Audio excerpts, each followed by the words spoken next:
The grand hall of the celestial palace gleamed with ethereal light as Queen Valandra of the northern kingdoms made her ceremonial visit to the southern realm. Her reputation preceded her, a warrior queen who had conquered 3 kingdoms and bent countless nobles to her will.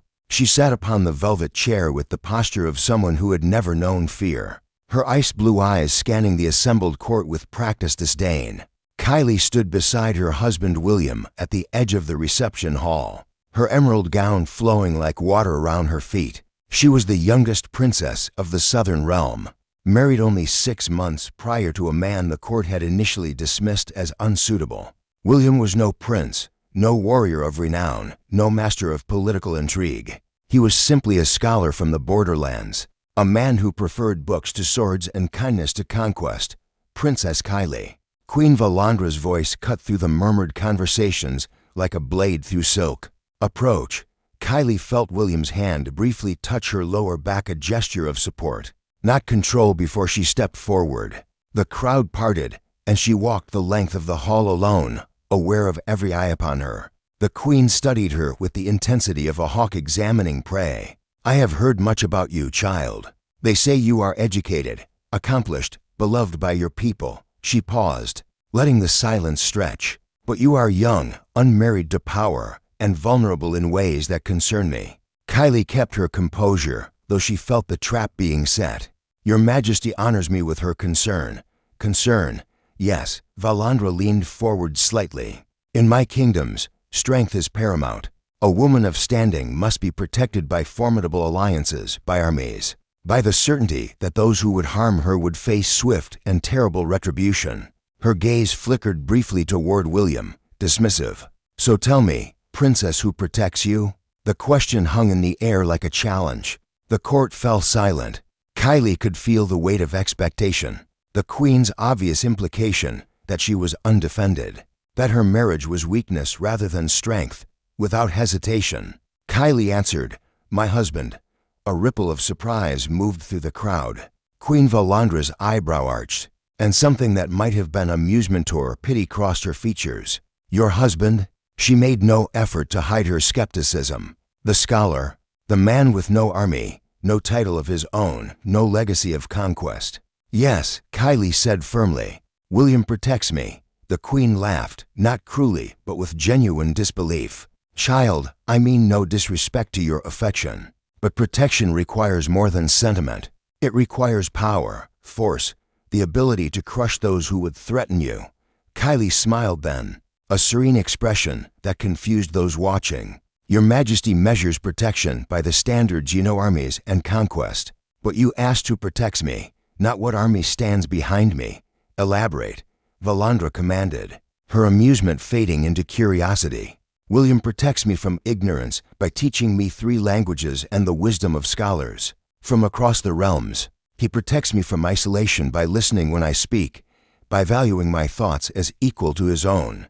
He protects me from the cruelty of this world by showing me daily that kindness is not weakness, but the truest form of strength.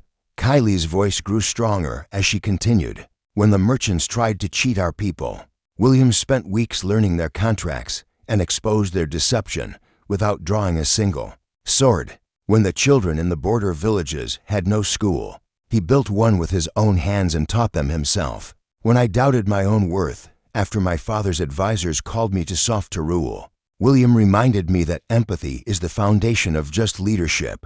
She met the queen's gaze directly now. He protects my happiness, my dignity, my hope for a better world. He protects the part of me that refuses to believe that power must come through domination. And yes, Your Majesty, Kylie's voice took on an edge of steel. Should anyone threaten me with violence, William would stand between me and harm without hesitation. Though he carries no sword, the hall had grown so quiet that the crackling of torches seemed loud. Queen Valandra studied Kylie with new intensity, as if seeing her for the first time. You speak of love as if it were armor, the queen said finally. I speak of partnership as if it were strength, Kylie corrected gently. Because it is. Your Majesty rules through fear and force, and I do not diminish those accomplishments. But I am protected by something you may not have experienced, a man who sees protecting me, not as guarding a possession, but as nurturing an equal. For a long moment, Valandra said nothing. Then, unexpectedly, she stood. The court collectively held its breath. "Princess Kylie," the queen said, and her voice had lost its mocking edge, "you have given me much to consider. Perhaps there are forms of strength I have not adequately valued." She glanced toward William, who had remained still throughout the exchange, his quiet confidence evident even from a distance. "Your husband is fortunate to have a woman who understands his worth, and you are fortunate to have a man who has earned such loyalty." As the queen returned to her seat and the court slowly resumed its activities, William crossed the hall to Kylie's side. He said nothing, but his eyes asked the question. "I'm fine," Kylie whispered, taking his hand. "Better than fine." Because she knew something Queen Valandra was only beginning to understand. True protection wasn't found in the strength to conquer others, but in the courage to build something worth defending together. And in that quiet, revolutionary act of partnership, Kylie and William had forged an armor stronger than any the warrior queen had ever worn. As they left the hall that evening, walking side by side as equals, Kylie realized that she had answered the queen's question more truthfully than perhaps even she had known. William did protect her not from the world, but for the world, helping her become the leader and the person she was meant to be. And that, she thought, was the greatest protection of all.